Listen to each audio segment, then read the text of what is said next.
好的，各位，今天的直播就這麼開始啦。乙說，一開場就是我要聽哦，我們要講那個朱延平的異域三部曲跟被遺忘的孤軍的故事啊。各位，今天的抖內目標就是這個，請各位仔細思考一下吧。來，今天是2026年7月9號，各位萬事通事務所的同學晚安，我是朱學恆。今天要跟各位聊的呢是能源之戰，中美台電網三國殺跟斷電之後72小時。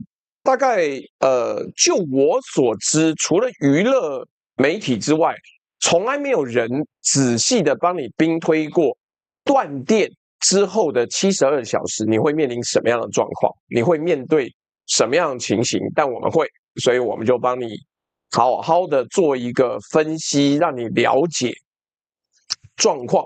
那同時你也可以學到一些東西嘛，對吧？這個不然每天都這樣子看着情緒很多，但知識沒有的這種內容，我個人覺得有點不耐煩啦。但我們就繼續往下走吧。今天的定場詩是烽火連天爭一電，風光無力穩三金，莫言綠水能興國，網脆何成敵炮聲呢？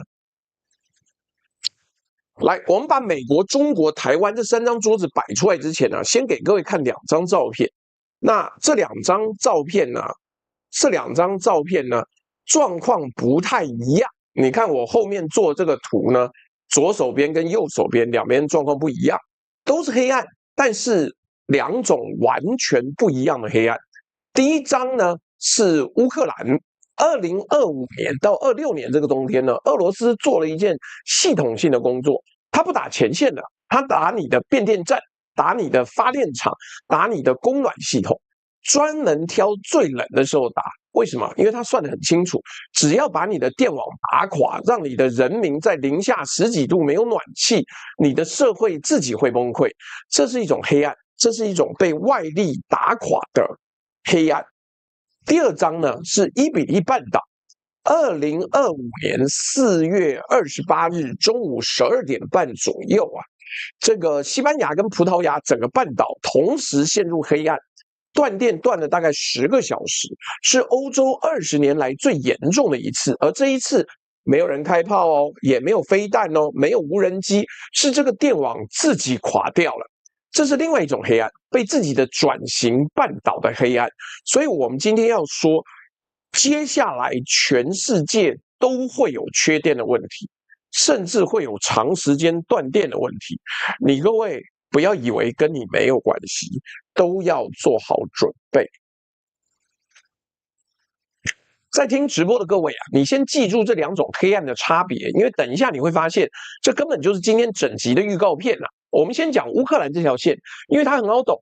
俄羅斯是一個能源大國，戰爭越能源價格越漲，它就賺越多。所以烏克蘭反過來用長程無人機深入俄羅斯境內去打它的煉油廠。然後打着呢，對俄羅斯而言，就他一般民眾覺得地利與我何有哉？就是你前線打仗嘛，我們後面沒有什麼差別，反正動員的都是窮孩子跑去打仗。那所以呢，當俄羅斯境內的煉油廠被攻擊，能源出口收入縮水的時候呢，然後俄羅斯就反擊，打你的電網，打烏克蘭電網，讓你受凍。你打我的煉油廠，我打你的變壓站，這就是能源作為戰場最赤裸的樣子。烏克蘭60%的電力來自於核電，那靠90幾個主要變電站降壓供電，本來該加固的變電站呢，因為各種原因沒有加固，結果就變成了最好打的靶。但我真正要跟各位說的是伊比利那一張，也就是沒有戰火，但是整個環境黑成一片，因為那一張的停電狀況呢，跟台灣的關係比你想象的要近太多了。當時2025年的最流行的說法是什麼？因為這個事件鬧得很大，最流行的事件呢是綠能占比太高，調度不及，所以停電。我跟你講老實話，我一開始也是這樣想的。我那時候看了相關的新聞，我覺得可能是這個電力的波動。結果到今年3月，2026年3月，歐洲輸電系統營運商聯盟ENTSO-E 組了一個49人的專家小組，發布最終調查報告。結論是什麼？主因是電壓控制出問題，跟發電是綠能還是傳統能源沒有直接關係。報告主席講得很白，問題不在再生能源，在電壓控制。但是我坦白講，以我對於綠電跟現在的電力系統設計的了解，這個電壓控制的問題就是在於你的發電一直上上下下，你的風力、你的太陽能一直上上下下，導致電力系統的變化跟不上。但我們今天重點不在這裡。重點要講的是整體的問題。你先別替綠能開心，因為停電那一刻呢，伊比利半島的系統超過一半以上電力來自於太陽能，整個系統的 inertia 慣性低到不行。當西班牙西南部連續2次發電機組跳脫，這個系統本身電流不動，5秒之內全面崩潰，連法國的聯絡線路都被迫切斷。請注意這是整個歐陸的大電網，因為你用太多綠能，導致你很容易就被波及拉下來了。慣性是什麼？你可能不知道，電力不是電流嗎？為什麼它會有實體物質的慣性呢？我來解釋一下。這個李敏教授現在不在，但沒關係，我還是盡我力解釋。傳統的火力核能發電廠靠的是巨大的渦輪機在那邊轉，那個東西很重，又大又重。我有一陣子很愛看抖音上面的那個專運大機台，那種什麼大的發電機啦、轉子啊、渦輪機的那個畫面。結果最近老是給我推一些中老年人愛看的影片，我覺得到底怎麼搞的？我也還想要再看那些工程奇蹟啊。那因為很重。那有慣性，所以就像一個巨大的飛輪，你系統頻率抖一下，它還在轉，它幫你穩住。可是太陽能板輸出的太陽能沒有這個東西，它是電子元件，它不會幫你穩住。所以綠能不是兇手，但是綠能占比很多，卻沒有配上足夠的慣性跟電壓支撐。這個體質問題是真的，也就是當你的綠能多到一定程度的時候，你某一些發電是要來支撐電網的慣性的。這個東西太專業，沒有人講，但你今天記得就好。我沒有要深耕，因為太嚴了。那個 Rona Home 說貨物已到，好啦，希望你好好的享受，不管你是書，不管你是蜂蜜，不管你是罐頭，好好享受吧。這幾天接下來呢，我就盡量躲在家裡，我要開始瘋狂打我的命運雙龍了。所以呀，這個用綠電用太多，會讓整個系統一推就倒。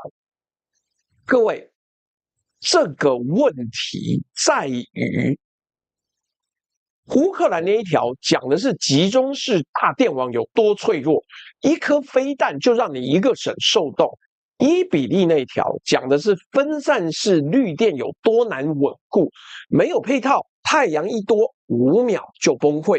那講到這個地方呢，你就知道到底是怎麼一回事了。我們往下走之前要跟各位再多想一層烏克蘭這件事情。因為它跟台灣距離很近，俄羅斯打烏克蘭電網打的是什麼？它打的不是軍事目標，它打的是文明的維生系統。它算準了一件事情：一個現代社會只要沒有電、沒有暖氣、沒有自來水，超過幾天，你不用打贏前線，這個社會的內部就會自己瓦解。這叫以基礎設施為武器。而烏克蘭那些本來該加固卻沒有加固的變電站，就是這場戰爭裡面最痛的教訓。你以為平常沒事的東西，暫時就是敵人的第一顆炮彈、第一顆子彈瞄準的地方。在聽直播的各位啊，你把變電站換成液化石油天然氣接收站，把俄羅斯換成海峽對面的中國大陸。這個故事不就是台灣的故事了嗎？一個被外力打垮，一個被自己絆倒。歐洲想擺脫俄羅斯的能源勒索，綠能幾乎是唯一的路。可是這條路通往的是一張比舊電網更聰明，但也更難伺候的新網路。而這個兩難，你哪會看到美國有、中國有、台灣更有？而且台灣還多背了一個烏克蘭的版本，我們的維生系統一樣是在對岸的射程裡面。那個 Black Draco 說命運雙龍我通關了，靠北，那是因為你買得早啊！我存了3個月，終於有錢敢買一個打折的時候1500塊的遊戲耶！你知道這個有多慘？而且我也很羨慕你們有遊戲可以快快玩，隨時玩。第一，我不但沒有時間；第二，我也沒有錢。所以，我們繼續往下走。來，我們正式進入正題哦。今天面前你看到我前面那一張圖呢，就是3個地圖嘛，對不对？第一個是美國，第二個是中國，第三個是台灣。每一個地方呢，都擺了一張賬單。先告訴你結論哦，這3張賬單都是沒有付款，都是沒有付款。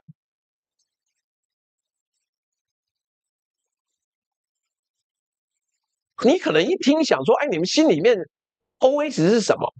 你們在想，哎，能源議題不就是哪國電比較多，哪國比較缺電嗎？不會，今天這一集我要顛覆你這個直覺。因為真正的問題從來不是你有沒有電，真正的問題是你為了有電欠下了什麼，你還沒付的賬。我給你一個框架，這個框架會貫穿今天整整2-3個小時。應該沒有到3個小時，2個小時就會勉強了。3個經濟體用了3種不同的方式去躲避同一筆賬。美國呢是把它的這個賬本推給時間。它有全世界最大的電網，可是這個電網很老很舊了。它用市場化、用區域分工，把電價壓得漂漂亮亮。代價是什麼？代價是它欠了一屁股的基礎建設更新債，老變壓器許可緩慢，缺零件。這一筆賬呢，它拖着沒有還。中國大陸呢，它用國家的力量把這一筆賬推給集中。它蓋出全世界最大最猛的特高壓主幹，效率世界第一。那代價是什麼？代價是它把整個國家的韌性壓在少數幾條超大型走廊上。這筆賬平常是看不出來，但是暫時或天災一來，連本帶利會還。劉建一說今天光打得有點黃，不是，是我懶得開那個燈，我剛打電動打一打，打到眼睛花了，所以我沒有開燈。好，一開就好了。不是燈有點黃，是我整個房間就是黄的。那台灣呢，最直接是把這一筆賬推給進口跟政治。他為了一個喊了30年的反核政治正確，把核電關掉，然後把命脈呢交給海上飄過來的天地船。這筆賬的還款期限短到用天來算。各位，為什麼我叫這一集叫能源之戰？因為這場仗打的不是誰的電廠，打的是誰先承認能源沒有免費的午餐，只有延後的賬單。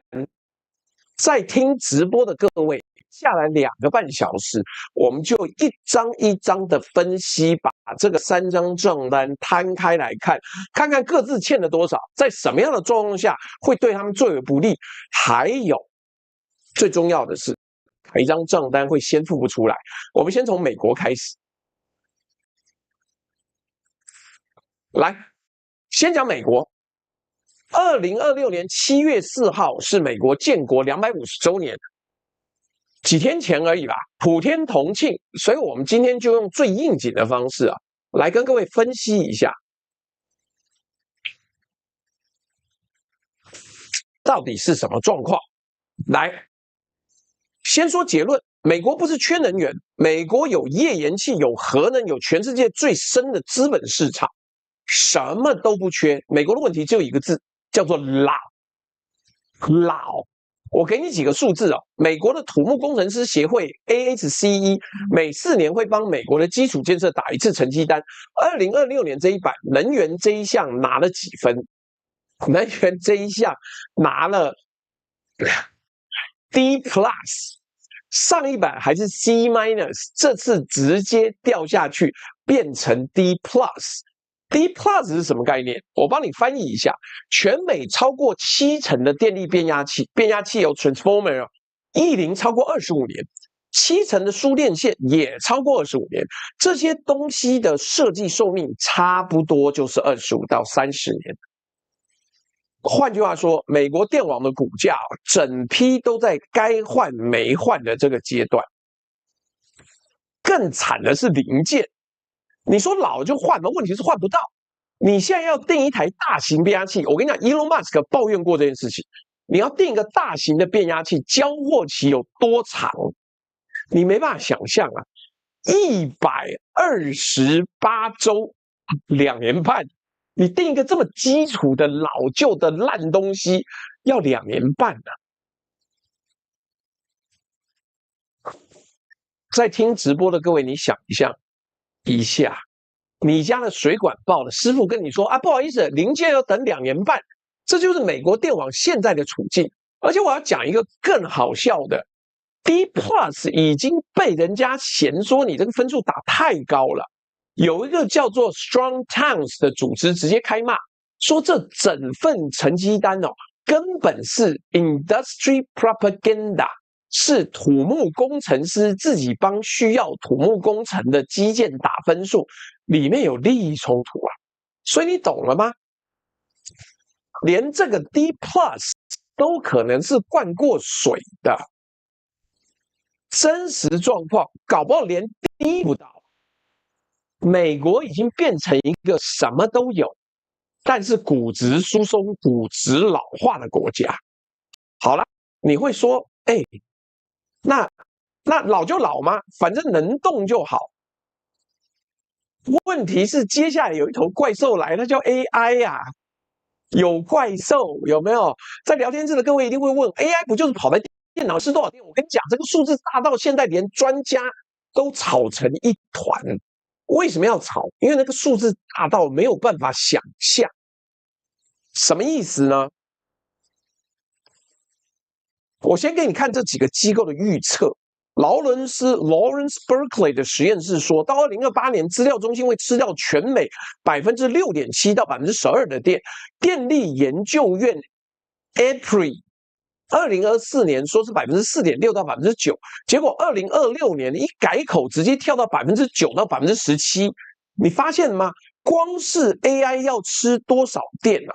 現在就已經預測的上下限差2到3倍呀！為什麼差這麼多？因為裡面有很多是業者自己報上來的。你想想看，對業者來講，我是要蓋電廠、要搶電、要搶土地的人，我當然把需求講得越大越好啊。我才有理由擴建嘛。但就算是抓最保守的數字都很嚇人。國際能源署說，一個一般的 AI 資料中心呢，用電大概等於10萬戶家庭，而現在正在蓋的最大型的可以到20倍。你換算一下，單一個1 Gigawatt 的 AI cluster、AI 叢集，用電量大概等於一座80萬人口的城市。差不多就是一整個舊金山，而且這裡有個關鍵，城市的用電是分散的，有起有伏的，晚上大家睡覺就降下來了。可是 AI 資料中心呢，它的負載率是超過90%，幾乎隨時都在全時運轉，24小時滿載不睡覺的。所以它對電網的壓力遠比一個城市這個比喻還要大。這一整座不睡覺的城市就這樣啪的一聲插在維吉尼亞、俄亥俄州這些地方的老電網上面，老骨架配上不睡覺的怪獸，你說會不會出事？當然會，當然會。來，你覺得可能一時間看不懂這是怎麼一回事，來，我做了一個動畫給你看。這個動畫呢很直接啦，叫做加州的鴨子曲線。加州是全美國最綠的地方，太陽能裝好裝滿，結果出現一個現象叫鴨子曲線，什麼意思？中午太陽最大的時候呢，太陽能發電爆多，多到用不完，電價甚至變成負電價，發電的人要倒貼錢請你用電。可是，一到傍晚，太陽下山，大家回家開冷氣、開電視，用電衝上尖峰，然後呢，太陽能歸零哦。這個中午凹一個大洞，傍晚衝一個高峰，這曲線畫出來就像一隻鴨子，所以叫鴨子曲線。那你說加州不是狂裝電池嗎？裝了電池，白天把多的電存起來，晚上放出來，不就把鴨子填平了嗎？对，沒錯，加州確實這樣做了。加州呢，這個電池從2025年的0.5 吉瓦爆衝到現在的13、14吉瓦，結果呢，鴨子沒有被填平。它變成另一個形狀，有人叫它峽谷，因為電池只能吃掉中午那幾個小時的過剩，可是，在春天那種連續好幾天太陽都很大的過剩電量，遠遠超過4小時電池能吸收的量。2024年，加州光是棄光，就是太陽能發出來用不掉，只能丟掉的電，有3.4 terawatt。比前一年多了9%，所以在聽直播的各位，你要記住这個教訓啊！綠能不是裝了就沒事，你裝了發電端呢，你要想辦法呀！你要配儲能，要配電網，要配慣性，這每一樣都是錢，都是要花錢要還的賬。最後講政治領域啊。政治沒這麼簡單，沒這麼容易啊！為什麼？因為對川普來講，他不相信綠能。川普2025年上台，簽了個行政命令，叫解放美國能源。第一件事就是凍結拜登那個 IRA 法案的綠能補貼，還要停掉離岸風電的許可。結果呢，被法院擋下來一大堆。2025年12月，聯邦法官直接把風電禁令整個撤銷，說他恣意妄為。各位，這裡有一個全場最諷刺的畫面，你猜全美國風電中最多是哪一州？是德州。對，就是那個最挺共和黨，最挺化石燃料，最愛罵綠能的德州，它裝了超過42吉瓦的風電，全美第一。為什麼？啊，因為德州有土地、有風、有市場機制，所以你看反綠能的政治跟大量接綠電的資本是可以同時發生的。政治歸政治，錢歸錢。講到這裡呢，美國這張賬單其實已經很清楚了。它不是沒錢，它不是沒技術，不是沒資源，它是有資源，股值疏鬆，它欠的那一筆電網更新債被他用漂亮的電價、用市場的效率拖了幾十年沒有還，而現在AI 這一頭不睡覺的怪獸來討債啦。美國能源部自己在2025年7月的報告裡面寫下這句話：如果繼續關掉可靠的電源，到2030年，停電次數可能增加100倍，100倍啊，100倍！這不是我講的，是能源部自己講的。他在慶祝建國250周年、慶祝能源獨立、國家獨立的今天，這句話特別刺耳。那我再來念一下斗內哦，我說了，今天的目標呢，就是20個黃色斗內，目標通過，我們就實際下筆來講朱延平的異域3部曲跟被遺忘的孤軍的故事，讓你好好聽聽你錯過的那一段歷史。而且有一個特別的八卦，你知道朱延平啊，一直講他拍爛片就是為了存錢拍異域。所以你不要只記得朱延平拍的爛片，他其實是有想法的。那好，那我們要再講這件事情。我們把鏡頭轉到中國大陸，中國的能源故事呢，跟美國剛好相反。美國是什麼都有，但就是它的股值書生，股價散掉。中國是股價強到嚇死人，但強在一個危險的地方。我們先講一個2021年發生的故事。2021年發生什麼事情？你可以用這個來理解中國的電網狀況。2021年秋天呢，中國大陸發生了大規模的拉閘限電，至少20個省受到影響，東北甚至出現了民生停電，紅綠燈都不亮了，工廠被要求開2停5，開3停4，一個禮拜只能開2、3天工。為什麼會這樣？中國大陸絕對不缺電啊，從來沒有缺過電啊。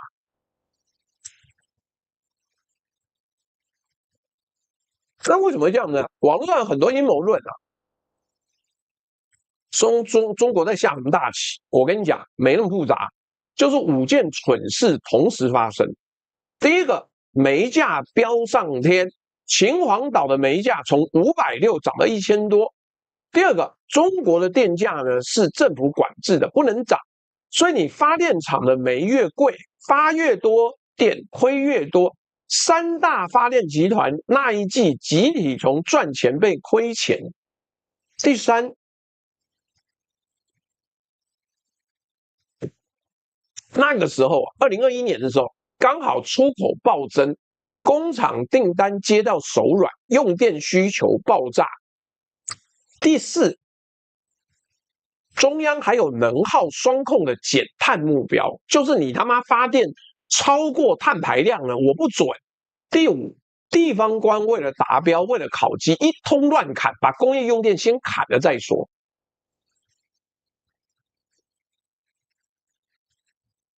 來，各位，你把這5件事疊在一起看，煤賣太貴了，電不能漲，訂單漲了，官員怕考績排碳超標，於是亂砍。這根本不是什麼大棋啊，這是一場荒謬的連環車禍。而它暴露的就是中國大陸電力系統那個管制電價跟市場煤價互相打架的老毛病。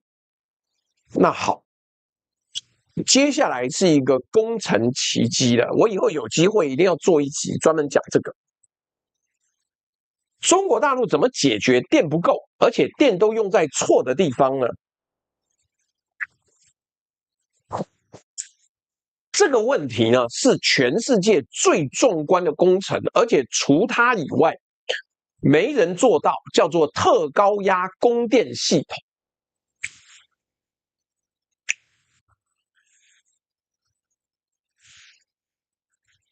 媽奇怪，我今天做背景圖怎麼各種各樣亂做？那我 AI 應該就是發瘋了。奇怪，習近平怎麼會站在台灣的 LNG 懸崖上面？好了，不管。這張圖當初是為了做特高壓的示範圖。來 ，UHV 簡單講就是超級長、超級粗的高速公路，專門把電從西邊送到東邊。因為中國大陸的風光水資源都在西部跟北部，可是用電的人呢？工廠城市都在東部沿海，中間隔了幾千公里。特高壓就是把這幾千公里接起來的那條線。到2026年初啊，中國大陸官方的口徑是說，它已經建成了45條特高壓通道，24條直流，21條交流。西電東送的能力達到了3億4千萬千瓦，這是什麼？這是全世界最大、最成熟的長距離輸電網，沒有之一啦，真的沒有之一呀！聽起來很猛，對不對？是很猛，但是我們這樣講，凡有需求，必有變化。來，它中間當然有挑戰的，我們又不是負責吹捧。哎，順帶一提，如果有人需要我整集吹捧的話，請把錢打到這個賬戶。那剛有網友笑說，為什麼連命運雙龍都要存3個月？因為我今天申請信用卡又被駁回啦，各位同學，媽逼！我附上了財力證明，我花了1-2個星期到處跑來跑去。我問那個申請的專員，我說大概需要多少時間才能審核呢？他說沒有問題啊，7到10天。幹，第2天就告訴我說，對不起，你被退回，超讚的。你看什麼北基桃明天停班停課？幹，真的假的？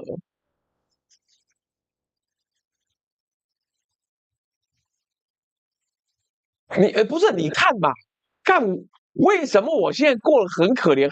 昨天還有網友講說，哎，你做那個7·1事變，你怎麼不跑遍中國大陸的各地紀念館、戰史館呢？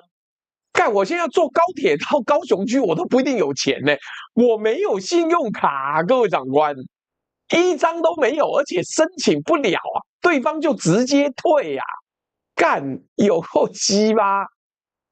先不急，先不急。台灣現在不能用手機線上申請信用卡嗎？孩子，你知道黨對我多開心？黨在我進去北監之後不到幾個月，就在我出來前1個月，直接把我列為債務失信執行人。因為我欠了一筆2萬塊，那一張信用卡我沒有交，6個月一到，該銀行就直接把我這個東西遞送聯徵，我就變成跟那個欠幾千萬不還的人一樣。他媽無乃人，搞不好還有信用卡，我申請不到，你看多開心。所以我申請的不過啊，媽，真的假的嘞？幹，等一下。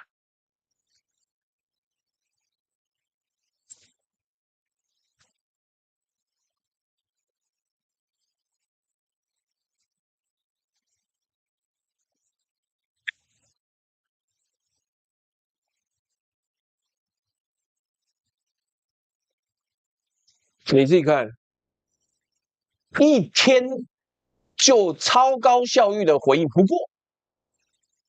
過，幹你個老師嘞！媽的，我覺得我幸好沒有考公務員啊，不然我跟中國大陸一樣，政審可能不會過。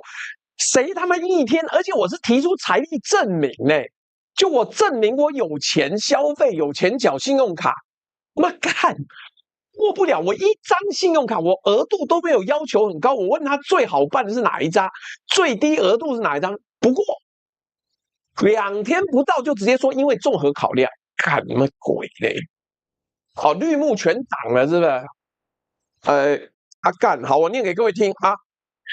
你好，台端本市新展申請的新展銀行台灣信用卡，經綜合考量未能核准你的申請，希望未來有機會能為您服務。新展銀行，新展銀行的前身是花旗銀行，花旗銀行它的信用卡我用了20年了，然後轉換到這裡呢，一個通知我就變成失信執行人，我用他的信用卡刷了大概快1000到2000萬有啦，申請不了哦，開心哦。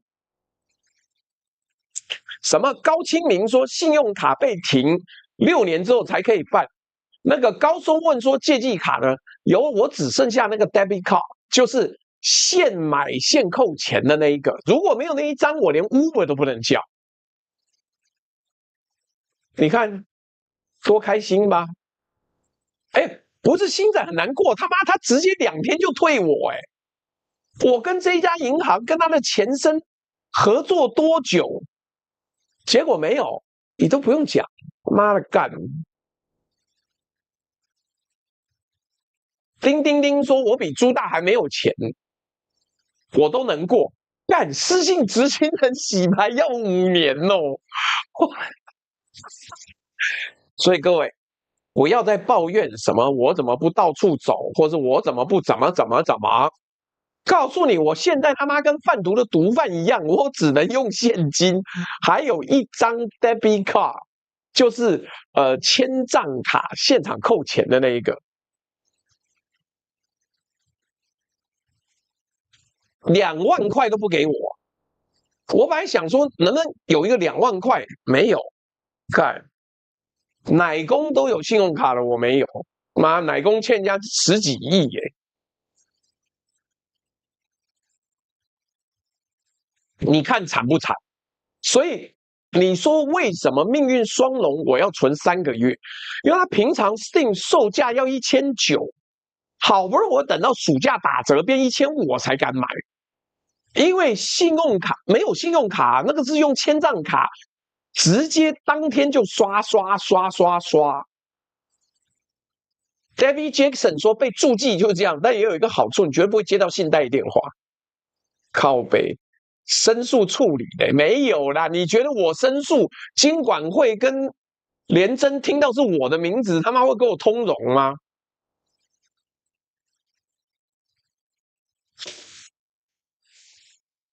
不用想了，他媽的，早知道我就欠個幾十億。好了，不管了，我再想想看有什麼解決方案啊，因為這樣買機票很不方便，知道？也沒有什麼旅遊平安險。等於就是我每天都是拿現金在消費，一夜回到解放前吶，幹沒有啦。那我扣零說，下次在賣場跟朱大同時碰到打折商品，我一定讓朱大先拿。有，我今天剛訂了一些6折的那個水煮鮪魚，所以我現在就跟毒販一樣啊，一律現金交易。沒有現金呢，出門就難。那你說我怎麼到處拍照呢？各位，我有悠遊卡，而且我用悠遊卡騎 U-Bike 還要賺每天半小時免費，也就是我今天上車不騎到辦公室，還車半小時之內不用錢，然後再從辦公室不騎回家，還車半小時之內沒錢。我就這麼苟延殘喘的在家裡悄悄的打命運雙龍，而每個月都要燒 token， 每個月都要從我的賬戶扣錢。不是，現在問題已經不是簽賬了，而且我郵局上次辦存簿裡面剩媽70塊錢，你叫我簽個屁賬啊！幹，政府追不到我金流，對，連我自己也追不到我金流，好不好？啊！算了，這個繼續往下走。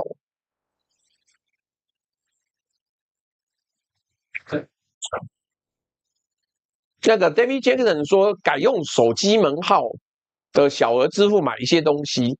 好了，我也不是完全不行，但是就是很慘。叮叮叮說不用擔心，總有一天會過，可能要5年，好不好？可能要5年，那就沒辦法，就沒辦法。我沒有真的騎 U-Bike 騎那麼遠啊！等等，我們要拉回來講。你看我們這張圖裡面哦，一條一條的特高壓電塔一路排到地平線，其中有一條叫做昌吉到古泉，正負1100伏，輸送能力12個 Gigawatt， 途經6個省，12個 Gigawatt。哎，華哥又來了，華哥送了10個本事務所的會籍啊！哦，幹 ZK 蔡竟然收到了，萬年非洲人收到了，吳永祥也收到了。今天是專給那些沒有錢的人嘞，啊，不是沒會員的人啊！幹，我講什麼東西？好了，謝謝華哥啊。那你現在聽懂我要講什麼了？這一條線是一條高速公路沒錯，但它同時一個單點。一條線就是12 Gigawatt， 平常它是效率的極致，可是萬一在戰時呢？天災呢？只要這一條大走廊出事，你掉的不是一點點電，你掉的是6個省的電嘞。謝謝陸怡美抖內的一個紅牌，也謝謝華哥又送了10個會籍。所以這就是 BBC 講的那句話：一個系統越集中，一個規劃上的錯誤，就可能在一整個洲際的電網上面錯配資源。美國是碎片化，一個地方爆了不會全垮，因為它就是各州分開來的。但中方呢，中國大陸是高度集中，效率無敵，但是風險會沿着這個路線大走廊的被放大。美國的病是散，中國的險是集中。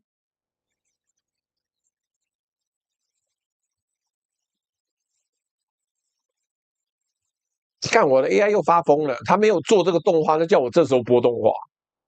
好了，不管啦，反正我就是一個連信用卡都沒有的男人。所以各位，如果你要叫我去看什麼對岸各省的風景或是科技建設，不好意思，要想辦法讓我有錢可以刷信用卡才行。重點已經不是錢了，重點變成沒有信用卡要怎麼辦？也許將來有一天我可以去對岸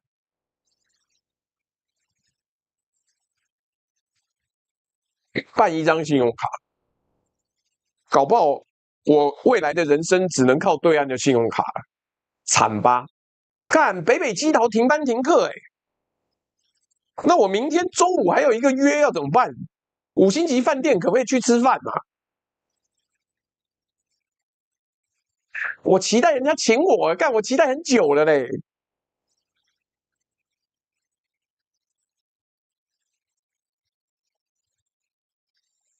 等一下，我趕快傳給我的家人。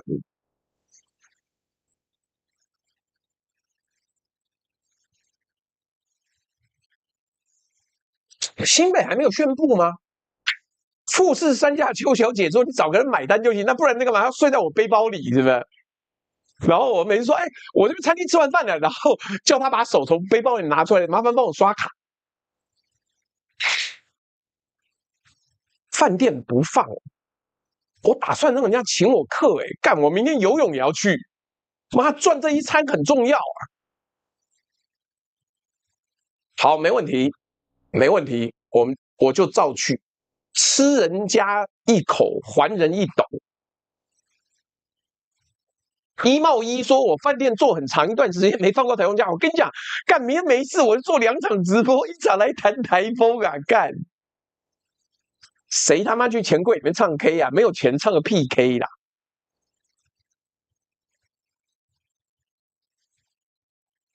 沒錯，我跟你講，用爬的游泳我也要去。中午吃一餐可以省很多餐，我晚上的那個貢丸羊肉爐我已經準備好了，明天也不用出門吃飯，開心。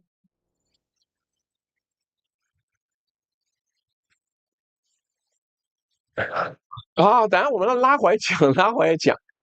我們現在要分享一個更大的迷思，叫做裝機陷阱。因為對岸網友呢，對很大的這個成就工程奇蹟一直很高興，我也同意。那怎麼說呢？叫做中國新能源全球第一，太陽能裝了全世界一半，這句話是真的。中國2025年風跟光的裝機容量第一次超過煤電，太陽能裝機1200 GW 佔了30%。但是你注意看這個狀況，裝機1200 GW 的太陽能實際發電量佔多少？實際發電量只有佔11%，風電裝了640個 GW， 佔1/6，實際發電只佔10.7%。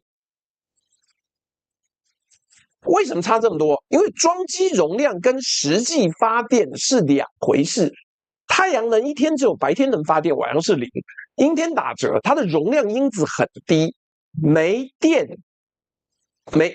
炭發電一年可以運轉4500個小時，太陽能只有1200個小時，所以你太陽能裝了1200 GW， 實際出力大概只等於300多 GW 的煤電。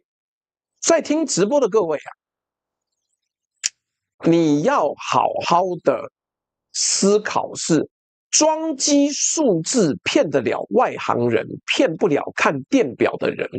這句話等一下會講到台灣，我還要再說一次，因為台灣政府也很愛玩這一招，而且中國大陸這個裝很多用不掉的問題還在惡化。氣風氣光率就是你明明發電，你也裝了裝置，但用不掉。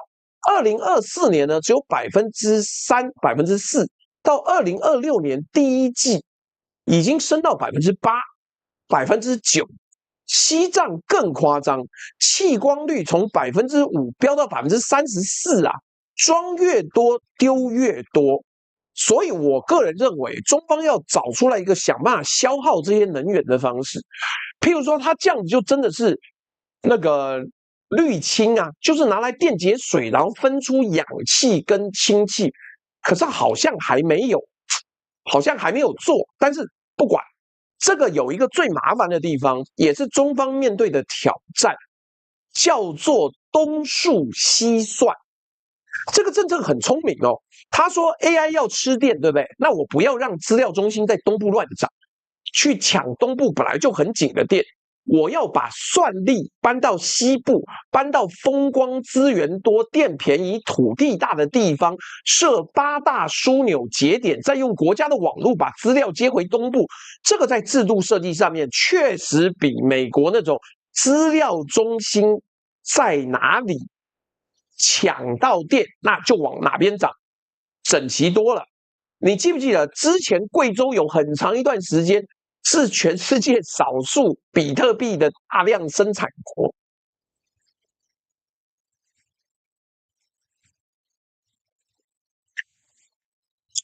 為什麼？因為貴州水力發電，貴州水力發電多，而且電很便宜。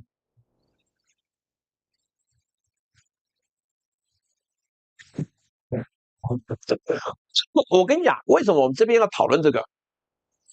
是因為身為一個沒有信用卡的男人，很窮，看到有那麼多電力浪費，覺得很傷悲。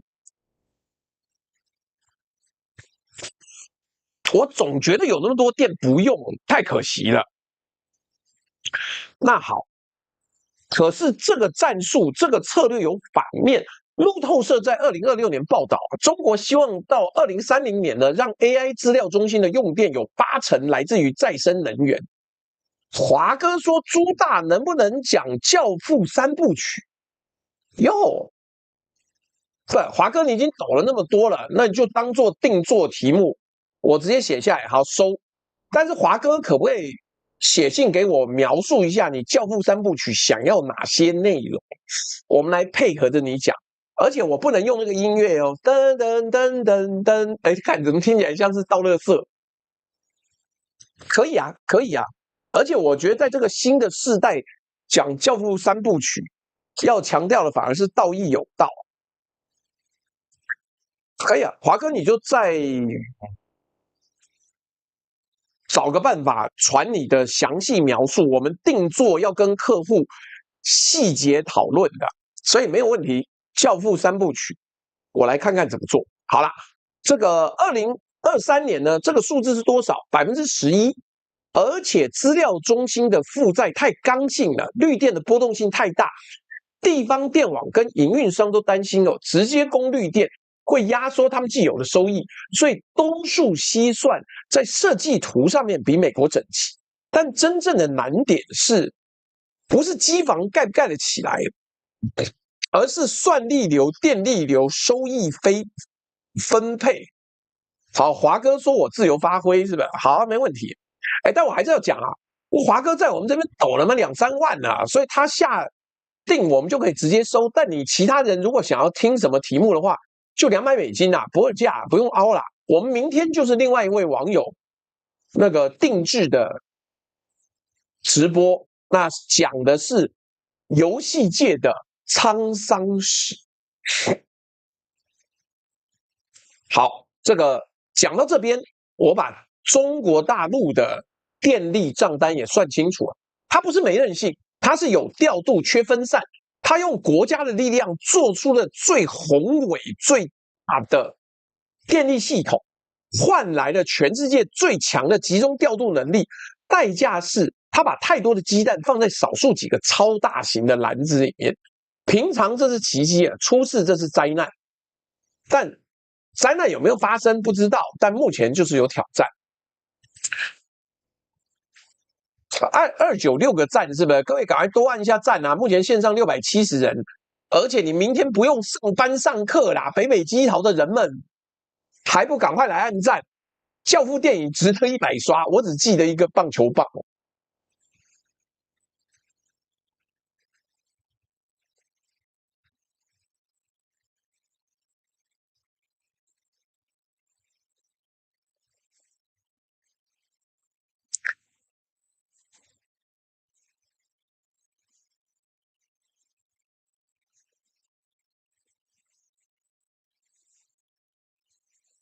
我跟你講，當你這麼小心面對台風的時候，往往不會出事。來，我要念一下抖內了。浩哲歡迎加入公仔，他今天一開直播他就加入公仔了。來，姨說我要聽，好，沒問題，看起來應該可以了吧？壞掉龍酒說，請支持日治擦鼻噴劑單人阿魯巴老豬，並按讚分享加群就推購買商品。也請問老豬祝福打氣，謝謝。想聽今天的目標，這是一個堅持與絕望的故事。他們自願為國家獻出生命盡忠，但國家不愛不照顧他們。曾經送行過被粉紅收屍隊掠奪完，丟在榮家威就帶的老杯杯，他們不該這樣被淒慘的結束一生。這個 Sylvia 嗆說：“趕到了，趕到了。”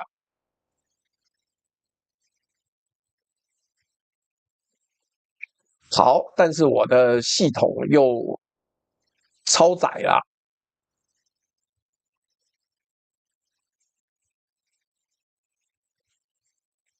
順帶講一下啊，各位，我們那個帶貨啦，我們的社群啊，都在我們置頂的連結裡面啊。如果你要買什麼冷凍的哈爾濱水餃啊，或者是什麼什麼什麼的，都在那邊置頂可以提供。那最近如果沒收到，就要問一下大家。Rita 說：“趕快把上次跟朱大買的電池拿出來確認，沒問題，就是給你這時候用的。”然後 Black Draco 說：“中國大陸是人類第一個實現年用電量10萬億度跟年產鋼鐵10億噸的地方。說個對照數字，紅色蘇聯巔峰時期年產鋼鐵2億噸。看看這兩個數字，好好想想，這代表什麼？代表你們生產很多鋼鐵啊？還要想代表什麼？” Mr. 劉建議說：“今天光打的有點滑。”我跟你講啊，不是，我個人不是喜歡打人家臉的人。我現在很收斂，我是以和為貴。但是我總認為，這世界上所有的牆壁都有縫隙。我們如果能夠提早找出這個縫隙來的話，我們自然就可以幫你提前做好準備，好嗎？這個就是白帽駭客跟紅隊思維的概念。蔡兆和說+1想要聽抑鬱 ，Jeju Fish 也是。入7094說小小支持，好，沒問題。Harrison Wang 說72小時斷電會讓我3天不能看朱大直播，雖然我通常看回放會死人的。我跟你講，你家馬桶就沒，你家馬桶的那個大便就卡住了，好不好？因為3天的那個。都停電的話，你的水塔就用光了啊！馬桶卡住，什麼都別提啊。Eason TW66 說需要來點人參醍醐味。溫怒2875說辛苦你了。華哥說願大家能平安度過這次風災，感謝朱大接案教父3部曲，值得推薦給當代的年輕人。出口物5757說這樣我也要來定制題目了，沒問題啊，可以啊。出口物也抖了10個朱學萬事通事務所的會籍，希望大家趕快收到你要的東西，好不好？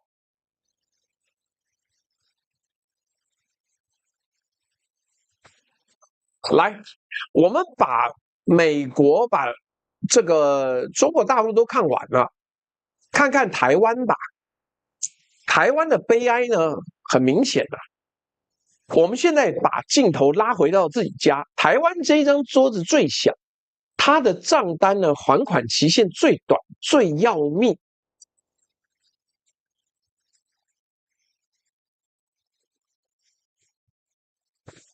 美国的死法是老死，中国的死法是店太多撞死。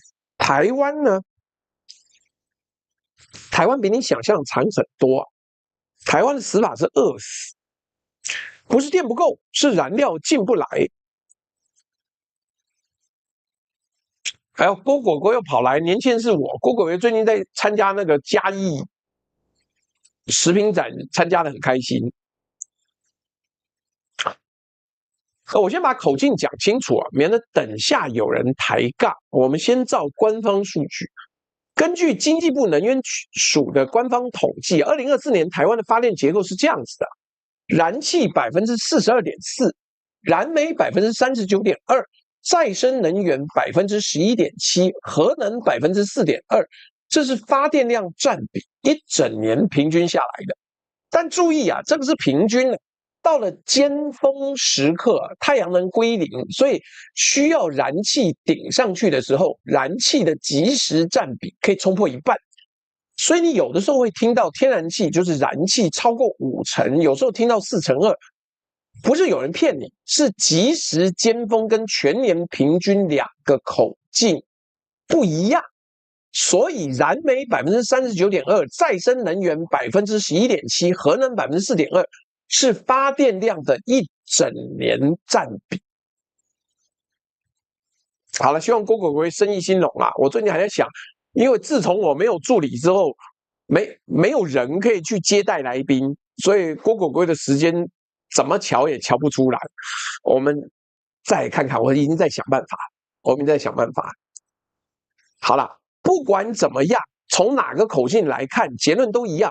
台灣有1半左右的電是靠燒天然氣來的，天然氣哪裡來？全部靠海上進口 ，LNG 液化石油天然氣，從中東、澳洲、美國一路開到台中港、永安港，航程2到4個禮拜。問題是台灣的 LNG 能夠存多久？不好意思哦，大概11天。我們這樣講。台灣的這艘船呢，叫做台灣，紅色的那個數字呢，就是我們剩下來的 LNG 儲備天數了。那你講這個東西有什麼意思呢？11 days remaining， 11天倒數，不是我危言聳聽，這是 Morgan Stanley 2026年3月的報告。人家直接用台灣的11天 LNG 的懸崖當做標題呀。Taiwan's 11-day LNG cliff， 我給你一個對照你就懂了。Kevin 1.618，真奇怪 ，YouTube 最近都不通知訂閱了，常常錯過朱大1小時，大家要按讚了啊！你就算我每天都是7點半左右開播啊，這個。Ronald Hall 說：“中午到貨，晚上老婆就開吃，那東西好吃啊！而且你那一整箱可以變着吃，吃到台風過嘞。”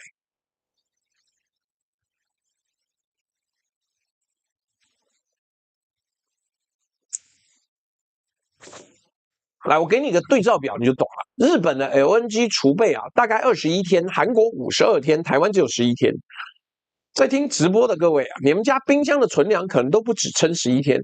而台灣一整個國家1半的電都靠這11天的庫存在撐。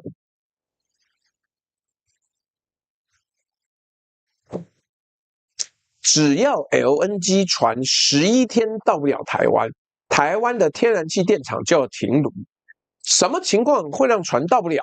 第一個，解放軍封鎖台海，注意封鎖而已，它甚至不用真的開炮。光是海運封鎖，就是在台灣海峽同軍駐長江頭，我駐長江尾，日日思君不見君，共飲長江水。這好像是宋代的詩好，不管，來，海運封鎖就夠了。第二個，中東打起來，荷姆茲海峽斷供，第三個，全球 LNG 搶購台灣的長約風險會搶不過日韓。第四，資安攻擊癱瘓接收站的控制系統。4個情境，在2025、2026沒有一個是理論可能性，每一個都是現實風險。陳 Allen 說：“哇操，是在慶祝停班停課嗎？宣布之後 ，Uber 熊貓響不停啊！”陳 Allen 的那個蜂蜜啊，現在不停的接到單啊，大家就在等停班停課，開始瘋狂的訂飲料，所以他現在拼命在做。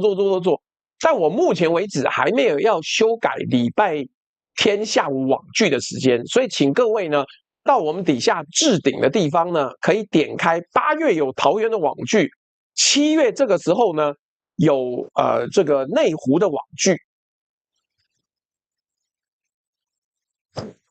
不用擔心，也希望這個郭鬼鬼能夠開開心心的過。我最近看他的 Instagram 很精彩，因為他強迫我加入他的 Instagram， 所以我不停的收到他的通知。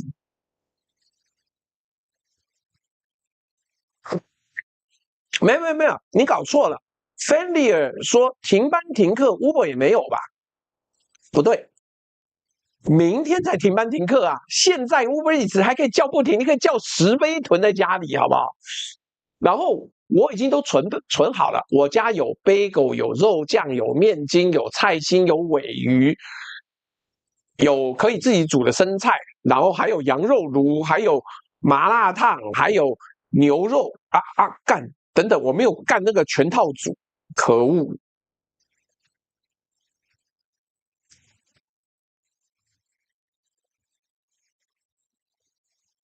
來，所以這4個情境哦，光是資安攻擊癱瘓接收站的控制系統，就不是想定，每一個都是現實風險了。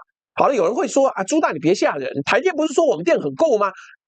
全年342天綠燈呢，來，我們來分析一下，什麼叫342天綠燈？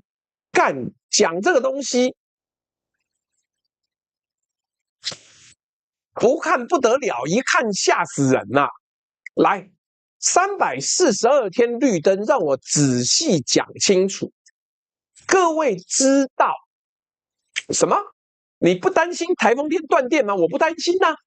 我小說也囤好了，肉醬是需要有電才能做的嗎？然後我的bagel就丟在外面啊，讓它自然解凍啊。然後我的鮪魚也是可以不用煮的。郭鬼鬼說：“你現在只剩我這幾個好朋友，好好珍惜我這個妹子。”好啊，沒有說不珍惜啊，但是這個1個月見不到1次面，你看這個真沒辦法。情深緣淺，沒法懂。斷電就斷電啊，什麼了不起？最多就是命運雙龍打離線版的啊。而且我的充電器還可以充大規格的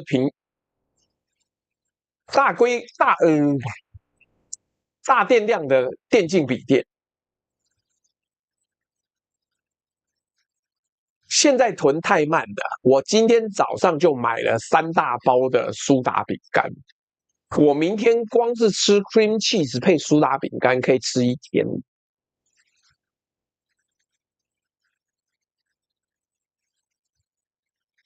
所以我現在已經成為一個末日生存者。好，不要再多說了。今天各位台風天來聽這個瞎雞巴聊天，我們就繼續瞎雞巴聊天。來。台電這個綠燈是什麼時候數字？是白天的，太陽能在發電的時候的數字啊。可你想想，台灣的用電巔峰，很多時候是在傍晚，在晚上，那個時候太陽能是0哎。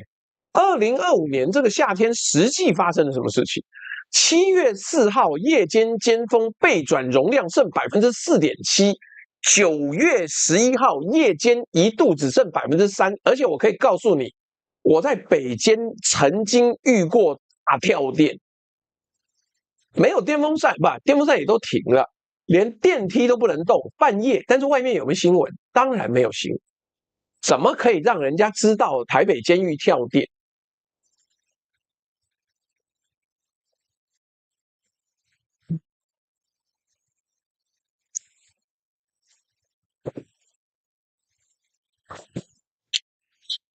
來，9月11號夜間一度只剩3%，3%是什麼意思？意思是你這個系統啊，只要再有一台大機組故障，就要開始限電了。你走在鋼索上。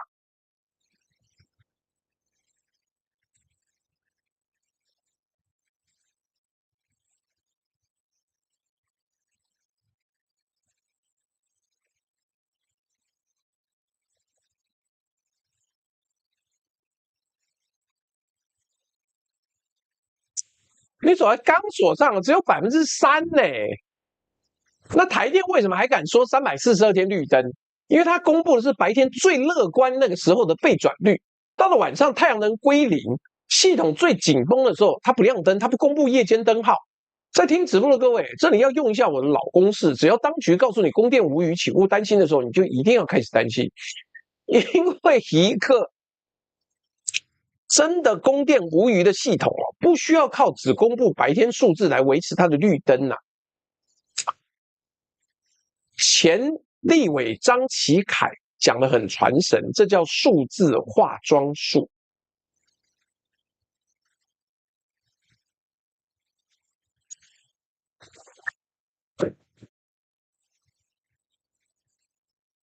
那核能呢？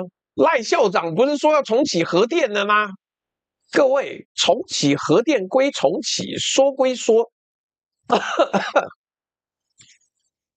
這是2025年到26年最殘酷的戲劇性轉彎了。民進黨喊了30年的非核家園，2025年5月17日核三停機，台灣正式零核電，結果不到1年，2026年3月，賴校長自己宣布要重啟核2、核3，還發明一個新名詞叫新核能吶。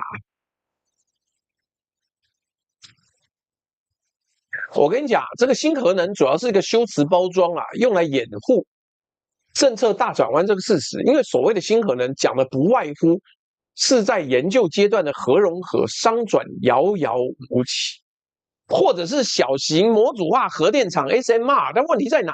核電廠回不來啦，大機組回不來啦，哪來得及呀？你看時程就知道，經濟部長自己說核三重啟最快要2028年底。SMR 呢？全球第一批商業化的 SMR 大概要2030年才開始運轉。台灣的國研院自己說，最快2035年才發得出第一度電。在聽直播的各位啊，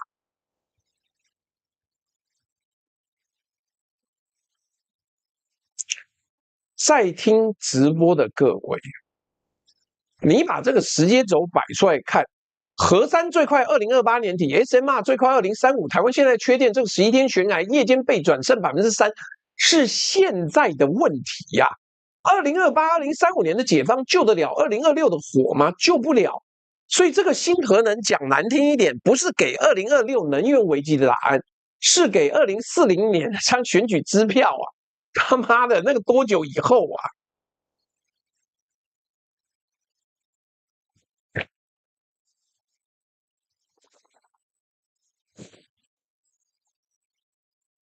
好啊，那再生能源呢？政府不是說2025年要做到再生能源占比2成嗎？飄的，實際上大概只有13%到16%。離岸風電目標5.6 吉瓦，實際只做到4.4到4.7吉瓦，而且光電弊案還連環爆。政府怎麼辦？他把考核指標從發電占比通通改成裝置容量。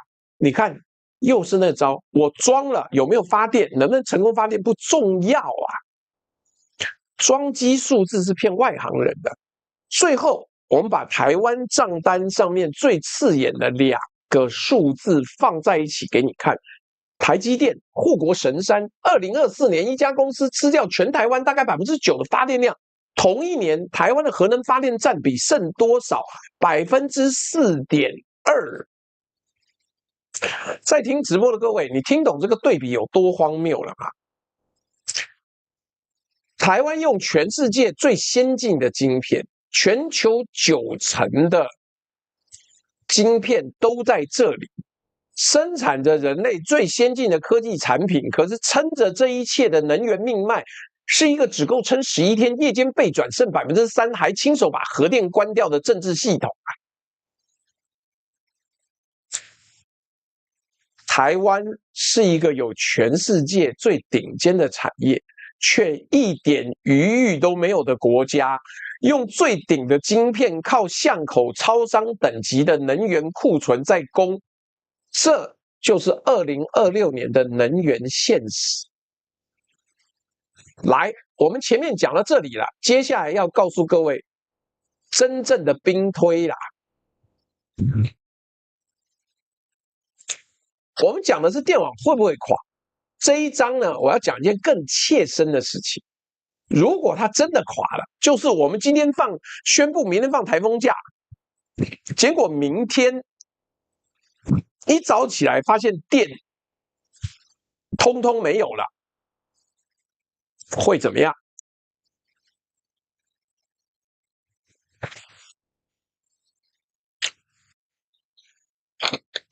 會怎麼樣？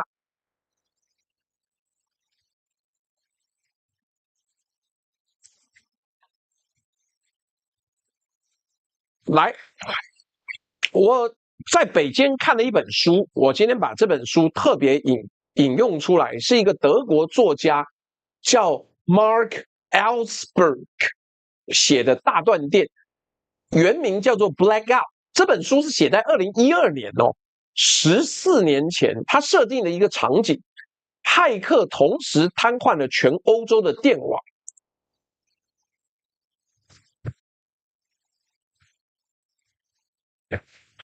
他受到一個真實事件的啟發，叫做 Stuxnet 陣網病毒。那是2010年美國跟以色列聯手對伊朗核設施啟動的網絡攻擊，是史上第一個被公開證實的國家級網絡武器攻擊真實工業設施的案例。從那之後呢，駭客癱瘓電網就從科幻變成了可以確認的軍事手段。但我要講的不是這本書的情節，我要講的是這本書裡面列出來的清單，一份現代社會脆弱性的清單。這個清單呢，不是 Ellsberg 想象出來的，他是在訪談了電力公司、農業專家、城市基礎設施學者之後，一項一項推估出來的真實後果。我在讀這本書的時候啊，看到的不是2012年的歐洲，我看到的是2026年的台灣。我先講一個大部分人不知道的工程現實哦，大規模斷電之後要把電網重新開起來呢，不是把開關打開這麼簡單，不是。這個過程叫冷啟動。就是你把一個完全斷電的電網要重新開起來，工程上要24到72個小時。為什麼要這麼久？因為這裡有一個雞生蛋，蛋生雞的死結。你要啟動火力發電廠點火系統需要電，可是電廠本身就是要來發電，現在全黑 ，totally black out， 哪來的電去點火？所以整個重啟會一拖再拖。台灣如果全黑哦，要重啟的話，核1、核3都已經除役，燃氣電廠要靠 LNG， 這個冷啟動的鏈條會比小說裡面的歐洲更難重組。好，現在我們假設台灣進入了那個超過3天、超過72小時的大停電，我照着 Ellsberg 那份清單呢，一項一項的對到台灣，我給各位好好的看一下。來，我們先這樣講。第一天，冷凍冷藏開始失效，超商超市的庫存系統是依賴雲端伺服器，斷電24小時 ，7-Eleven 的補貨系統就掛掉了。全台12000間 7-Eleven，5000多家全家。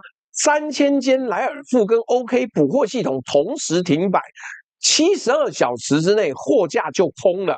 因為沒有辦法補貨。補貨是什麼？我們那些物流室小哥哥有沒有開着車來？以前都是叫你掃個條碼，輸入一個資料，幹沒網路了啊，怎麼辦？沒有辦法。72小時之內，這個貨架上面要麼空了，要麼冷凍庫的汁都流出來了。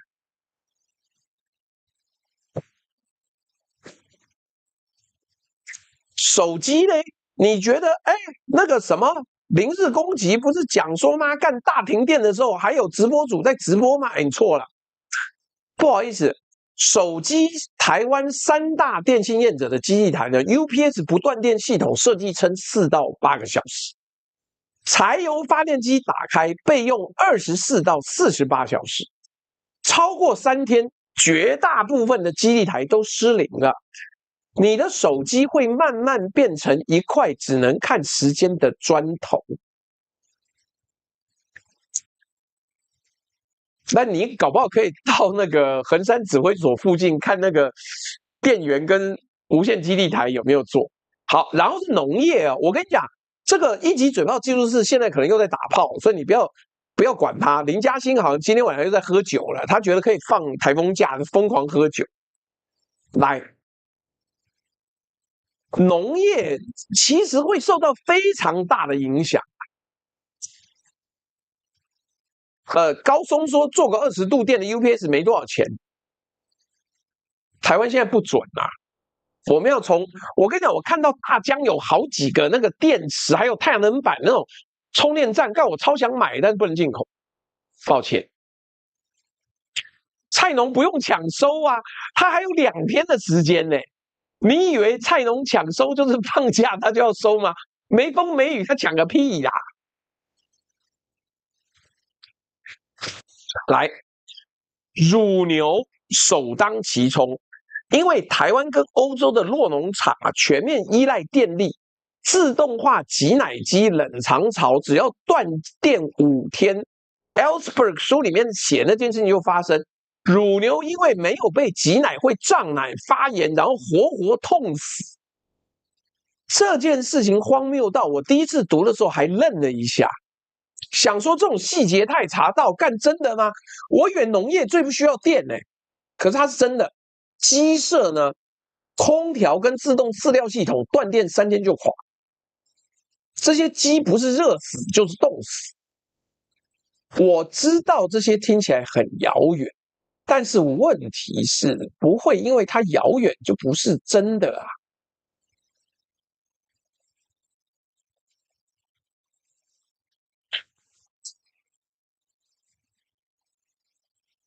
這份清單，2012年寫這個小說，清單上的每一條，台灣現在都對得上啊。唯一沒有對上的是規模。Ellsberg 寫的是歐洲好幾個國家一起斷電，大家還可以互相支援。台灣呢？台灣就是一個島啊，大停電的時候，大陸的援助不可能來啊。日本、韓國只能靠海運更正，大陸的援助要來，台灣政府一定會拒絕，就是這樣。那日本、韓國只能靠海運，美國太遠，台灣要自己一個人面對黑暗。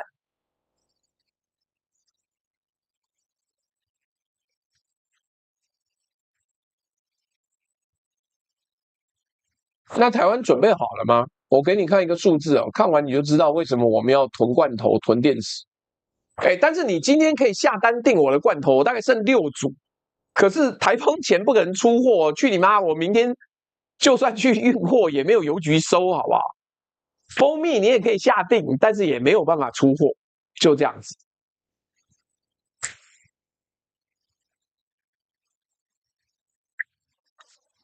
Real 精氣，謝謝謝明峰抖了一個暗讚。Real 精氣說朱大不打算來大陸走吧？不是啊，我現在申請不到信用卡呀，不是來不來呀？幹沒有信用卡買機票不方便，好不好？我在想辦法。不是不來，是嗎？沒有錢買機票啊，我沒有信用卡，各位，在現在這個文明年代，有什麼人沒有信用卡呢？據說我要5年之後才能再申請，帥氣吧？幹停班停課，郵局上什麼班吶、你阿公，你以為他們是奴工是不是？來，我為什麼每次都叫大家要囤蜂蜜、囤罐頭？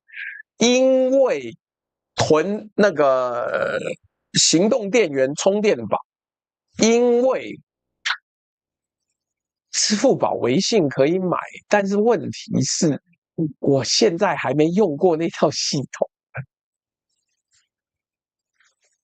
什麼 ？Real 精氣說，那你來北京，我請你吃飯啊！之前中天來北京吃的都太垃圾了，們先別急，重點是機票問題，我還要解決，好不好？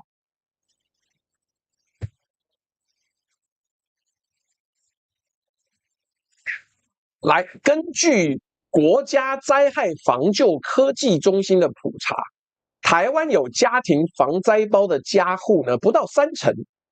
有7天以上糧食儲備的不到1%，有獨立發電設備的不到5%。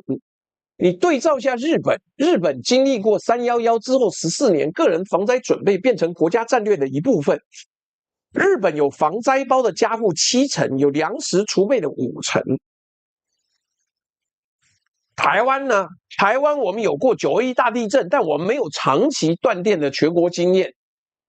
所以大部分人打從心底不會覺得有這件事情發生。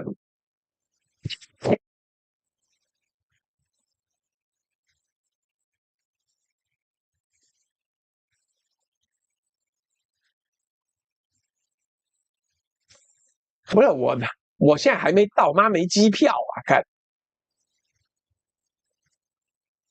所以我簡單的說。結束這句話，準備的人會被笑。你現在在準備大斷電、大停電、大包圍、大封鎖，就被笑。不準備的人在事發的時候會痛哭啊！這個落差到今天為止還沒有被翻轉過來啦。哎，什麼？去淡水河口直接找人接你就行，畢竟開船就能過海峽。靠北嗎？有國安法好不好？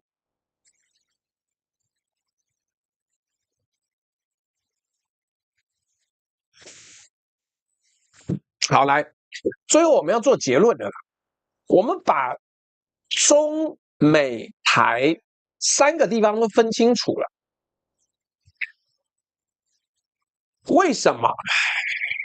因為賬單到期了，而且3張一起到期。我們再分析3種做法。在美国啊，是老死，他什麼都有，資源、資本、技術什麼都不缺。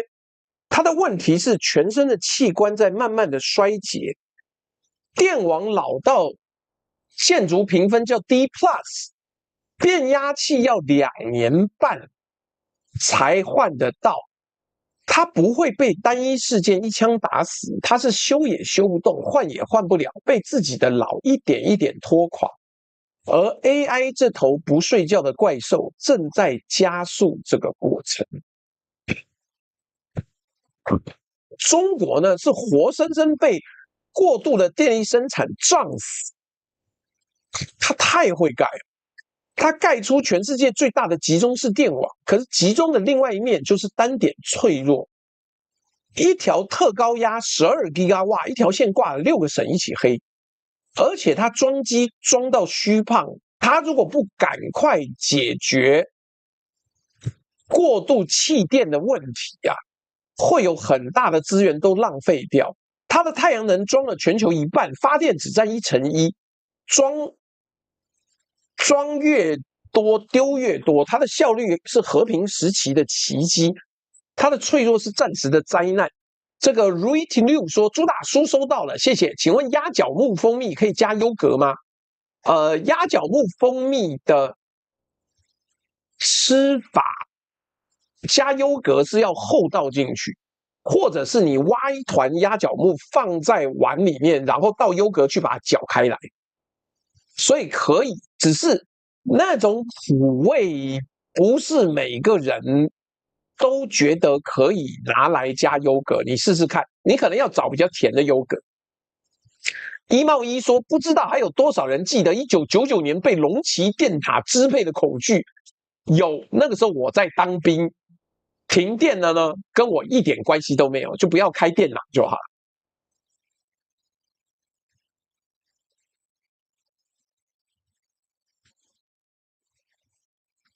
花花魚說：“我試過加希臘優格，好吃。龍眼蜜跟優格比較搭，那個是因為好，台灣是餓死，它有全世界最頂尖的產業，卻沒有一點餘裕。不是電不夠，是燃料進不來。11天的 LNG 懸崖到現在都沒有解決，政府不願意提，在野黨爛得跟豬一樣，還有什麼好說的呢？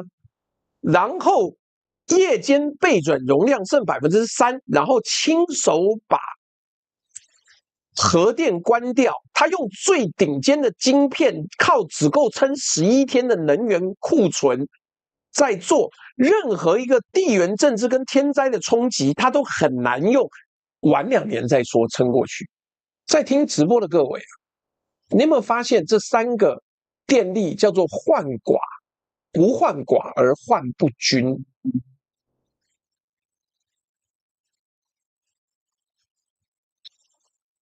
能源上是沒有免費的午餐的，你今天省下的每一分成本不會消失，它只是改了一個名字，變成明天的賬單啊。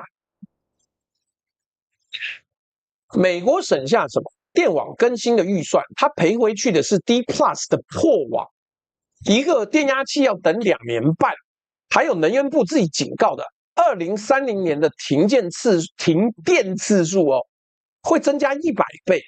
中國省下的是市場化的價格改革，它賠回去的是2021年那個20省的拉閘限電，是1200萬 GW 太陽能只能貢獻1%的發電，是棄電率從2%飆到9%。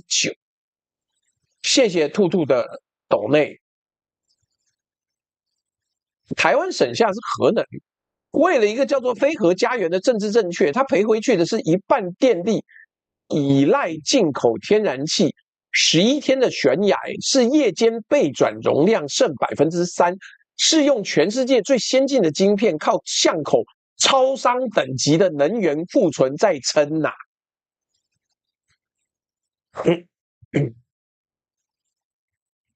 而科學中央勝利的意思是啊，能源系統是不會被你的話術騙的，它就是這麼簡單。你可以在記者會上唬爛說供電無虞，你可以把考核指標通通從發電量改成裝置容量，你可以只公布有綠燈的白天，但物理學的能量守恆、電網的慣性、LNG 船的航程，這些東西是不會因為你的政治需要而給你打折的，不可能。所以今天這一集，如果你只能帶走一句話，我希望是這一句：你今天在政治上、在預算上偷的那個懶，能源系統會記住，他不會馬上跟你要，但總有一天他會用從海上斷供或從地底凍住的方式，連本帶利跟你討回來。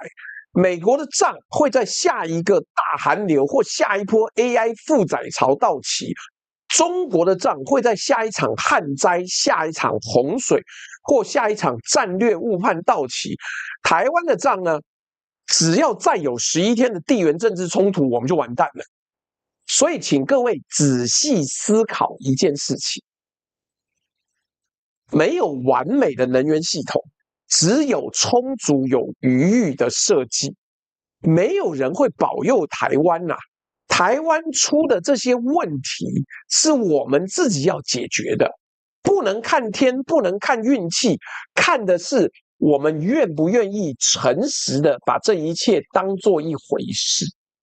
你不願意就沒有辦法了，好嗎？這個 Mars VIP 講沒錯，電力電網都是要超5年、10年部署的。你如果全社會未來要電動化、要 AI 化的話，你沒有預先部署的電力，很快就被吃光了。我跟你講，真心如此。光是充電器跟充電站，跟你家裡面人人一家電動車你給電網帶來的壓力就非常非常大。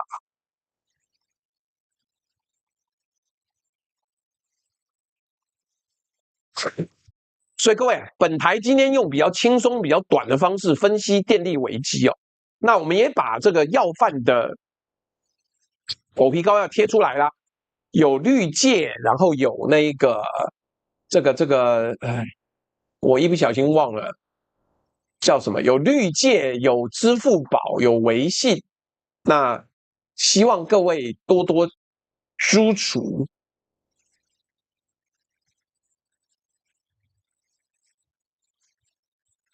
1元不嫌少，100元不嫌多啊！各位老爺、少爺、奶奶，有機會趕快抖內啊，看我可不可以在今年以內存到足夠多的錢出國。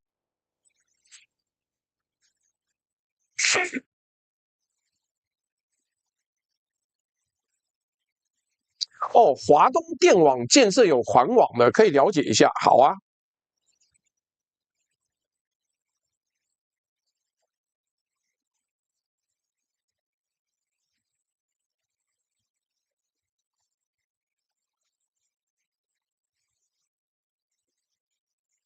哇，花蓮也停止上班上課哦。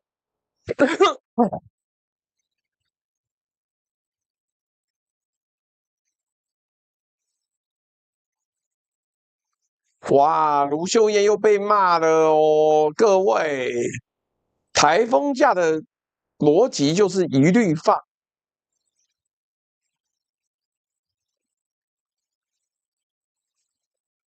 都是這樣子啊，好吧，盧媽一定被罵，他們活該，管他媽，做件事情扭扭捏捏，東顧西顧，要幹大事的人扭捏這麼東西怎麼樣？哦，有網友說這是7月8號的抖內啊，他說我要抖7月7號的內容，家裡有長輩是黃埔出身，打過日本人，打過823，現在的黃埔被小英跟校長打成屎樣，又氣又傷心。R6G 圓圓嗎？不是，好像等一下我看一下。R6G 好啊，那你可以把我們7月7號那一集直播可以給大家看。台中明天晚上6點才停，什麼樣的人是這樣放假？你台中市有多了不起？台北市放就沒有股市啊？台中市有多少事情要做？你在開玩笑是吧？真是的，隨便就這樣子。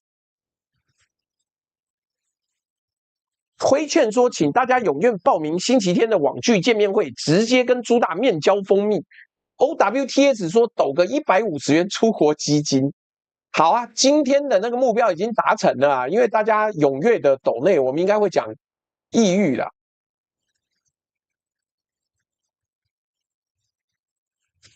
華哥說，願大家能平安度過這次的風災，感謝朱大接案教父3部曲，值得推薦給當代的年輕人。不對啊，我覺得哦，我跟你講，我最近在考慮要不要做一集電動車。對岸賭電動車賭對，問題是現在過度內捲了，0公里二手車這個事情實在很奇妙。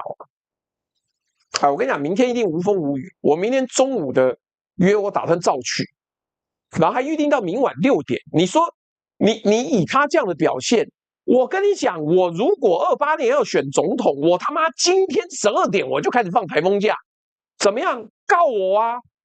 媽，所有被我放了假的人，你們都欠我人情。還在那邊精打細算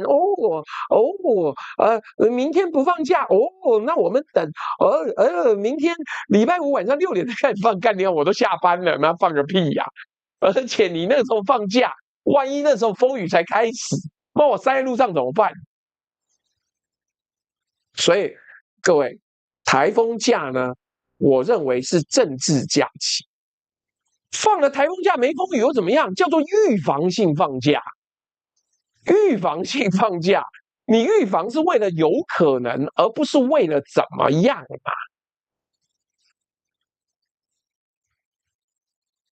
所以呀、所以我覺得大家要好好思考一下，當政治人物不是出一張嘴就好，好不好？要幹大事的人呢，不可居小節，每天在那邊打算盤，打，你到底是當會計師還是當總統？受不了，好無聊。說5點下班，6點放台風假，莊孝偉。好了，最後我趕快看一下有沒有人抖內，最近有比較多人延遲抖內。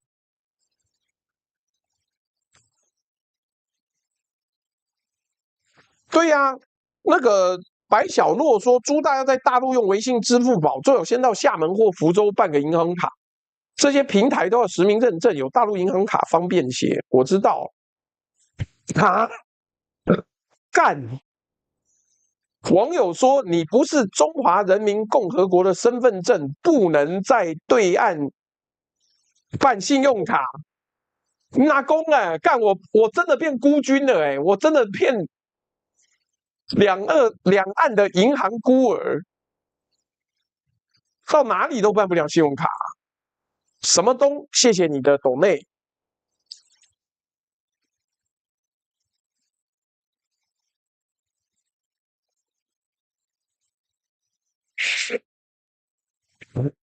保護小朋友第一，保護小朋友現在就開始放啊。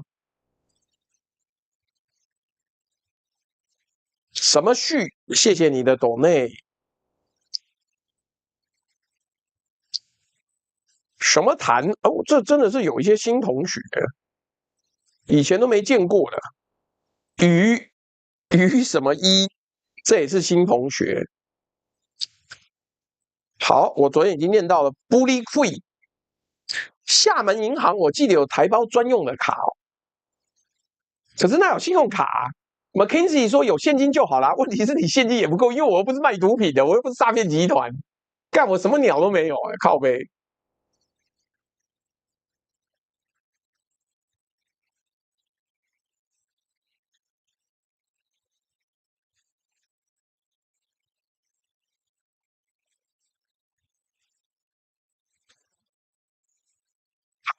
好像需要有居住證明啊！我靠，幹越來越麻煩了。來，我來看看支付寶啊。寶到賬元。好，謝謝，有人抖內50元。來，這一位是什麼什麼學，說是工廠限電，那時候真的難受，現在完全沒有這個問題。我跟你講，當時是人禍啦，就是沒有想到搞到最後工廠限電了。那個什麼什麼明說，台灣像鴕鳥一樣把頭埋在沙子裡面。那我負責讓大家抬頭起來看一看，但是問題就是就會沒有信用卡。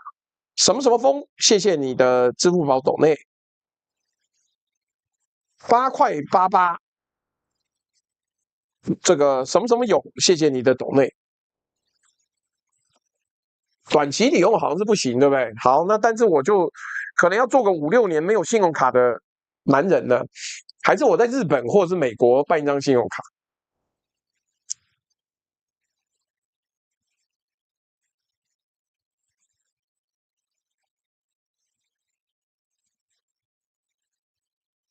好啦，各位，今天的直播也就到這邊告一段落啦。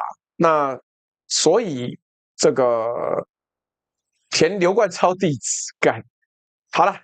謝謝大家今天的直播內容。如果你覺得內容寫得好，講得也好，請按1；如果你覺得內容好但講不好的話，請按2；如果你覺得內容不好，講得也不好，請按3。日本沒有居住證辦不了，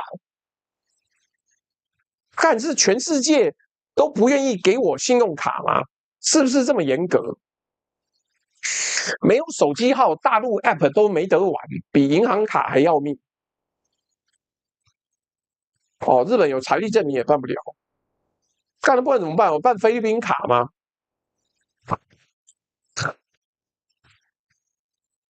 看人超 AI 了，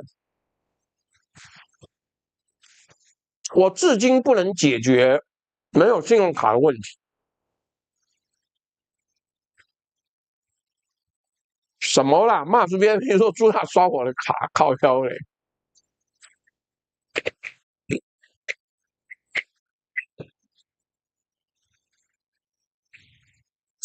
梅麗說：“朱大需要了解細節，可以來問我，我都有經驗，住宿駕照還有大陸住宿交通。先解決機票錢的問題。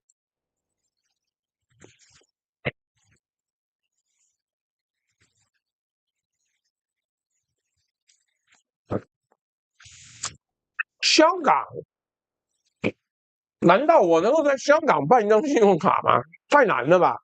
沒有，我之後再先試試看，等到我存到機票錢了，好不好？”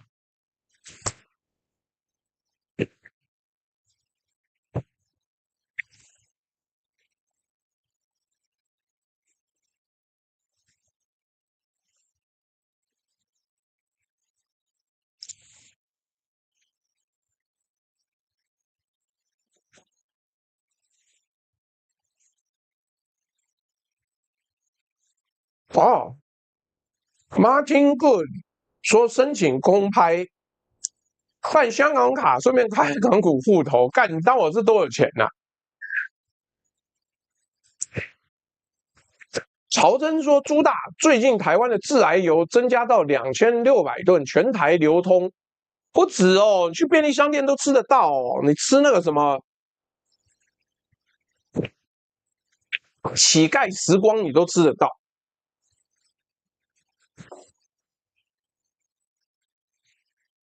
虛擬信用卡，問題是，我實體信用卡我就不過，你叫我怎麼辦虛擬信用卡？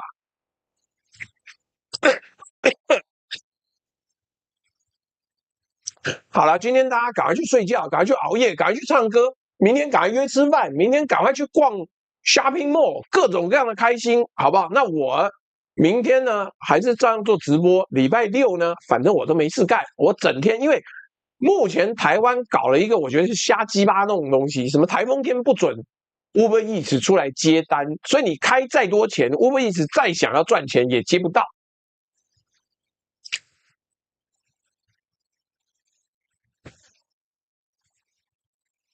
所以呢，請大家安安靜靜哦。Lee Alex 說有2家沒事，麥當勞跟肯德基。然後叮叮叮說匯豐銀行，你至少戶頭裡要有70萬才給你辦卡。好了，沒關係啦，我戶頭也沒有70萬，所以我就不要多想。好了，各位，今天直播到這邊告一段落，我要去打命運雙龍了。謝謝各位，明天我們再見啊！明天就開開心心跟各位聊天啊，拜拜。